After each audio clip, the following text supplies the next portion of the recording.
August 15 స్వతంత్ర దినోత్సవ సందర్భంగా నంద్యాల జిల్లాలో ప్రశంసా పత్రాల పంపిణీలో ఎస్సీ ఎస్టీ బీసీ దళిత ఉద్యోగులకు అన్యాయం జరిగింది. గత 2024 సంవత్సరంలో అప్పుడు కూడా మన జిల్లా నందు ప్రశంసా పత్రాలు ఇవ్వకుండా వందలాది మంది ఉద్యోగులకు అన్యాయం జరిగింది. ప్రస్తుతము ఆగస్టు 15 స్వతంత్ర దినోత్సవం రోజు ఎంపిక చేసిన అధికారులు, రెవెన్యూ అధికారులు, కొంతమంది అవినీతి అక్రమాలకు పాల్పడిన అధికారులను, బదిలీలపై వెళ్ళిన అధికారులను కూడా గుర్తించి జిల్లా రెవెన్యూ అధికారి, జిల్లా కలెక్టర్ ఆధ్వర్యంలో సరైన ఇది లేకుండా ప్రశంసా పత్రాల ఎంపికలో నిజమైన అధికారులు కాకుండా అవినీతి అక్రమాలకు పాల్పడే అధికారులకు ప్రశంసా పత్రాలు ఇవ్వడం జరిగింది.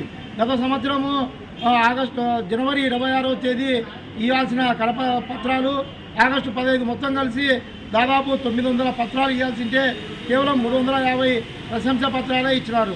కర్నూలు జిల్లాలో కలెక్టర్ గారు గతంలో 450, ప్రస్తుతం కూడా 450, 950 ప్రశంసా పత్రాలు ఇచ్చి అన్ని కులాలకు సామాజిక న్యాయం జరిగితే నంద్యాల జిల్లాలో కేవలం 350 మందికే ఇచ్చినారు. వాళ్ళంతా కూడా 90% అగ్రకులాల అధికారులకు తప్ప ఎస్సీ ఎస్టీ బీసీ దళిత ఉద్యోగులకు ఇవ్వలేదు.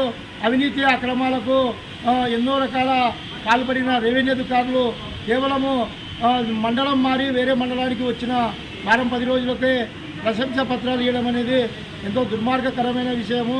ఈ విషయంపై మేము రాష్ట్ర హైకోర్టు ప్రజా వాయిద్యాల కింద లోకాయుక్తలో కూడా ఉమెన్ రైట్స్లో కూడా వేసేస్తామని చెప్పి ఈ సందర్భంగా తెలియజేసినాము. స్వచ్ఛంద సామాజిక సేవకులను గుర్తించకపోవడం కూడా ఎంతో బాధాకరమైనది.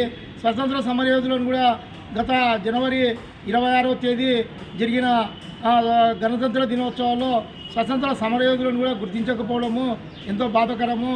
అదేవిధంగా అవినీతి అక్రమాలకు మారుపైన ఉద్యోగులను ప్రజాప్రతినిధులు కూడా వాళ్ళకు సపోర్ట్ చేసి వాళ్ళు రికమెండ్ చేసి ప్రశంసా పత్రాలు ఇప్పించడం అనేది ఎంతో బాధాకరమైనది.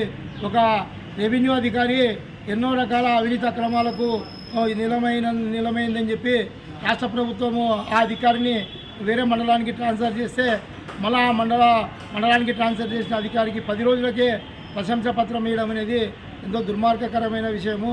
కనుక ఎస్సీ ఎస్టీ బీసీ దళిత కులాలను విశ్వసించిన ప్రభుత్వానికి రేపు రాబోయే ఎన్నికల్లో ఖచ్చితంగా బుద్ధి చెప్తామని చెప్పి ఈ సందర్భంగా తెలియజేస్తూ నా పేరు ఏ నాగరాజు, ఈ నంద్యాల జిల్లా విజిలెన్స్ కమిటీ మెంబరు, రాష్ట్ర జాతీయ బీసీ సంక్షేమ సంఘం కార్యదర్శిగా పనిచేస్తున్నాను. ఈరోజే నూతనంగా కోసన్పల్లె నుంచి రాంబాబుని డోన్ మండల బీసీ సంక్షేమ సంఘము కార్యదర్శిగా ప్రకటిస్తున్నాము.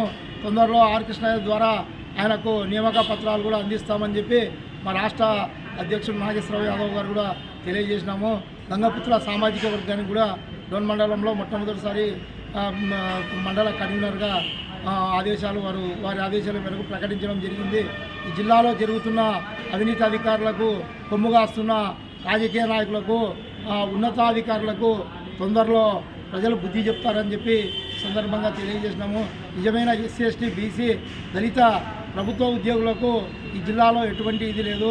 మొత్తము ఎమ్మెల్యేలు, అగ్రకులాలు, ఎంపీ, 2 మంత్రులు కూడా రెడ్డి సామాజిక వర్గానికి చెందిన వారు ప్రజాప్రతినిధులు అయినందుకే ఎస్సీ ఎస్టీ బీసీ ఉద్యోగులను ఏమాత్రం కూడా అధికారులు గుర్తించడం లేదు. దీని మీద ఖచ్చితంగా రాబోయే రోజుల్లో ప్రజల ద్వారా చైతన్యం చేసి ప్రభుత్వానికి బుద్ధి చెప్తామని చెప్పి సందర్భంగా